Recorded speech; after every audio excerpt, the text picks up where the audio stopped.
Chalino Sanches foi um músico que faleceu há 3 décadas e ainda assim ele continua sendo comentado e ouvido até hoje. Isso se deve principalmente à sua música, que alcançou imensa popularidade e resistiu ao teste do tempo. Mas também é por causa de sua vida insana, suas atividades criminosas e sua morte misteriosa em 1992. No último show que realizou, Sanches recebeu um bilhete enquanto estava no palco que supostamente dizia que se continuasse a se apresentar seria morto. Ele olhou para o bilhete, amassou e continuou cantando. Algumas horas depois, ele foi morto após levar 2 tiros na cabeça. Muita coisa aconteceu na vida dele antes disso. Muitos fãs, rivais e grandes músicas surgiram nesse percurso. Ele deixou um legado digno de admiração.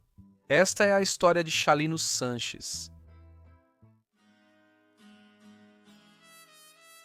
Chalino Sanches, nascido Rosalino Sanches Félix, veio ao mundo em 30 de agosto de 1960 no Rancho Las Flechas, a cerca de 32 quilômetros a leste de Culiacán, noroeste do México. Sua criação foi difícil. Ele era o caçula de 7 filhos e, embora sua mãe e seu pai fossem pessoas trabalhadoras, ainda eram bastante pobres. Quando Chalino tinha 6 anos, seu pai morreu, piorando ainda mais a situação da família. Isso foi terrível. É difícil dizer quando Chalino começou a cometer crimes para ganhar dinheiro. Mas sua irmã, Joana Sanches, o descreveu como travesso desde pequeno. É provável que ele tenha iniciado a vida criminosa cedo. Joana também é uma parte fundamental da história, por um motivo diferente. Porque em meados dos anos 70, ela foi vítima de uma terrível agressão por um homem chamado Chapo Pérez. É difícil achar detalhes sobre esse crime ou o próprio Chapo Pérez, mas com as poucas informações que consegui, isso deve ser o melhor. De qualquer forma, Pérez era um homem perigoso e bastante terrível. Mas, dado o poder que ele tinha na região, ele provavelmente achou que tinha escapado impune do crime hediondo que cometeu. Mas seu karma estava na esquina, na figura de um irmão mais novo vingativo. Apesar de ter só 15 anos quando isso aconteceu com sua irmã, Chalino já estava pronto para se vingar. 2 anos depois, Chalino encontrou Pérez em uma festa. Aproximou-se sem falar, sacou uma arma e atirou em sua cabeça. Alguns detalhes podem ter se perdido ou sido exagerados na tradução, mas o resultado foi o mesmo. Pérez morreu e Chalino não tinha mais motivos para ficar em sua cidade. Era hora de partir. Ele foi para Tijuana e ganhou dinheiro ajudando pessoas a cruzar a fronteira do México para os Estados Unidos da América. Anos depois, em 1977, ele teve a mesma ideia. Ele cruzou a fronteira e foi para Los Angeles ficar com sua tia em Inglewood. Durante toda a sua vida, Chalino tinha um amor pela música e sempre sonhou em ser um músico de sucesso. Mas é justo dizer que, nesse ponto da vida dele, isso era apenas um sonho distante e não algo sustentável. Por isso, ao chegar a Los Angeles, precisou buscar outras fontes de renda.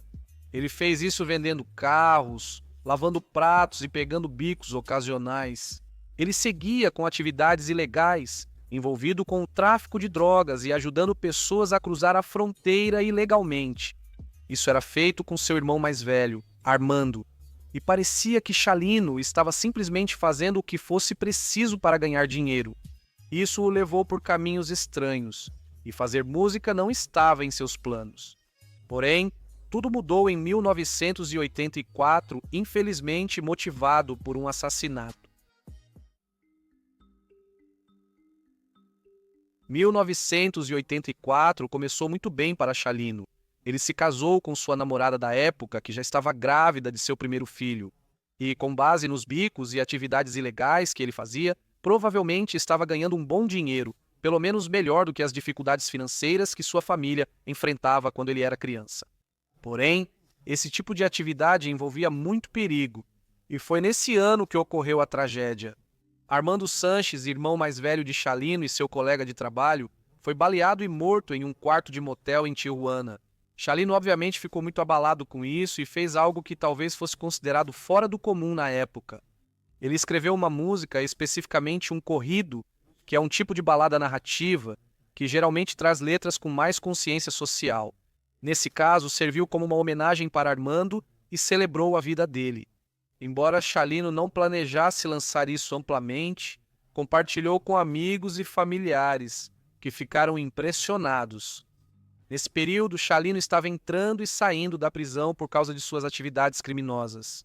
Mas ele passou a usar o tempo escrevendo músicas para outros detentos baseadas em suas histórias.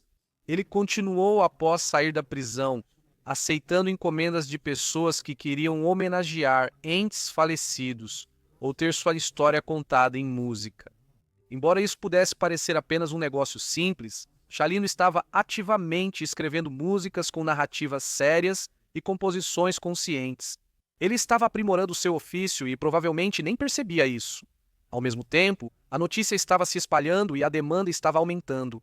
E estava claro que havia um público para a música mexicana autêntica que contava histórias reais, ao contrário de algumas das músicas mexicanas americanizadas e diluídas que tocavam no rádio na época.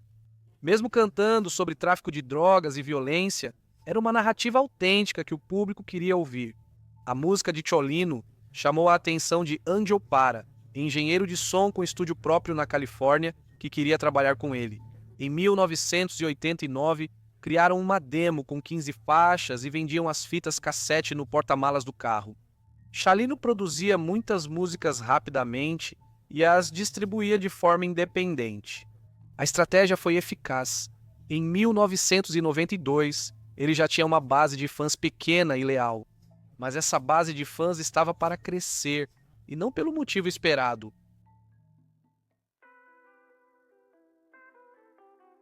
Em 1991, Chalino já fazia pequenos, mas animados shows pela Califórnia, e parecia que ele estava começando a se destacar.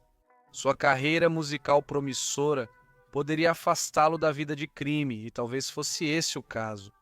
No início de 1992, algo ocorreu que a mídia exploraria e mudaria a percepção do público sobre Chalino, para melhor ou pior. Era 25 de janeiro, e Sanches estava se apresentando na cidade de Coachella, na Califórnia, no Las Arcos Night Club, para cerca de 400 pessoas. A noite seguia como planejado e tudo indicava um show normal.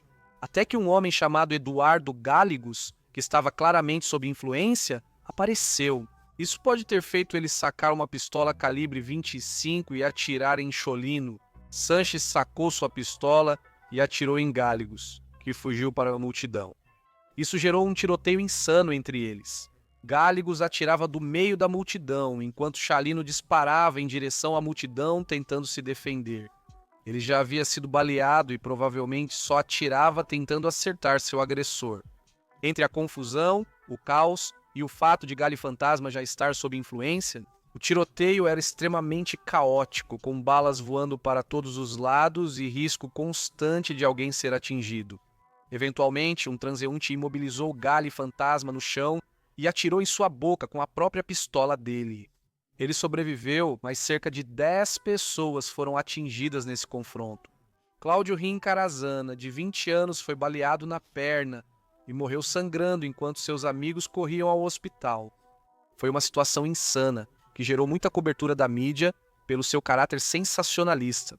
LA Times, LA Weekly, Associated Press News, Deseret, American Broadcasting Company e vários outros veículos divulgaram essa história. E, surpreendentemente, foi isso que deu espaço para Cholino Sanches nas rádios, especificamente com sua música Nieves da Nero, que apropriadamente significa Neves de Janeiro. Chalino ficou em estado crítico após o tiroteio, mas saiu do hospital e retomou o trabalho. Embora agora fosse um nome muito popular, especula-se que Chalino teve dificuldade em aceitar a forma como alcançou seu sucesso. Para muitos era claro que ele teria sucesso de algum modo. Ele lançava músicas adoradas com as quais seu público se identificava. Mas ele alcançou esse estrelato estranho por causa de uma noite que provavelmente queria esquecer. É difícil dizer por que os relatos são tão secundários e pouco relevantes. Mas Chalino, incomodado com a fama recente, fazia sentido pelas circunstâncias. Ele era mais importante do que nunca, e seu próximo show em Los Angeles estava lotado em um local maior. Apesar do show ser às 22 horas, as portas fecharam às 18h porque os ingressos acabaram rápido. Está claro que Chalino era uma estrela de verdade e isso tinha suas vantagens. Por exemplo, ele assinou com a Mozart, maior editora do México, e o contrato rendeu ao Chalino cerca de US$ 10.000, mas, infelizmente, também deu à editora todos os direitos sobre todas as músicas do Chalino, que no final acabariam valendo milhões. Na época, parecia que tudo favorecia Chalino e ele caminhava para o sucesso. Sim, sabemos que isso de fato aconteceu. Chalino não estaria lá para ver o quão incrivelmente bem-sucedido ele se tornaria, porque logo após o incidente em Coachella, ele foi morto em circunstâncias extremamente misteriosas. 4 meses após o tiroteio em Coachella, Chalino estava em alta e resolveu retornar à sua terra natal, fazendo um show raro em Culiacán em 15 de maio de 1992. O show foi relativamente normal, mas acontecer no México e não nos Estados Unidos da América trouxe uma nova dinâmica ao evento. Chalino provavelmente já tinha feito alguns inimigos, dado seu histórico, e também era provavelmente alvo de muita inveja por causa de seu sucesso recente. Pode ter sido por causa disso que havia um alvo na cabeça de Chalino durante o show. É difícil achar uma linha do tempo precisa dos eventos daquela noite, mas sabe-se que, durante o show, Chalino Sanches recebeu um bilhete que dizia algo como: "Se você continuar esse show, você vai morrer." Nunca saberemos o que o bilhete realmente dizia porque Chalino amassou o pedaço de papel e basicamente ignorou. Homens armados com supostas carteiras de identificação da polícia estadual pararam Chalino e o convenceram de que o chefe de polícia queria vê-lo. Ele foi detido e colocado em um dos veículos. A linha do tempo fica confusa nesse momento. Mas em algum momento depois que Chalino foi detido, ele foi vendado e levou 2 tiros na cabeça. Horas depois, ele foi achado e declarado morto ali. Ninguém foi preso e a polícia nem chegou a estabelecer um motivo. Provavelmente está ligado ao tráfico de drogas mexicano do qual Chalino participava. Independentemente do motivo, o resultado foi o mesmo. Chalino não estava mais entre nós. Ele tinha apenas 31 anos de idade. Ele popularizou a arte de fazer corridos para as pessoas ao seu redor e, com base na vida insana que viveu, provavelmente ninguém merecia mais esse tipo de homenagem do que o próprio Chalino. Chalino Sanches é o artista mais popular que já abordei, mesmo 3 décadas após sua morte. Ele ainda tem milhões de ouvintes mensais em várias plataformas de streaming diferentes, milhões e milhões de visualizações no YouTube, e uma base de fãs muito dedicada e leal que ouve e celebra sua música diariamente. Ele é um homem imensamente popular, muito popular, e é uma grande pena que ele tenha morrido tão jovem e sob circunstâncias tão intensas e misteriosas. Ele compôs músicas para pessoas pouco lembradas e escreveu sobre uma vida difícil de entender para a maioria. Antes de Chalino aparecer, seu legado é confuso, mas para muitas pessoas, Chalino Sanches é um dos maiores artistas da história do México.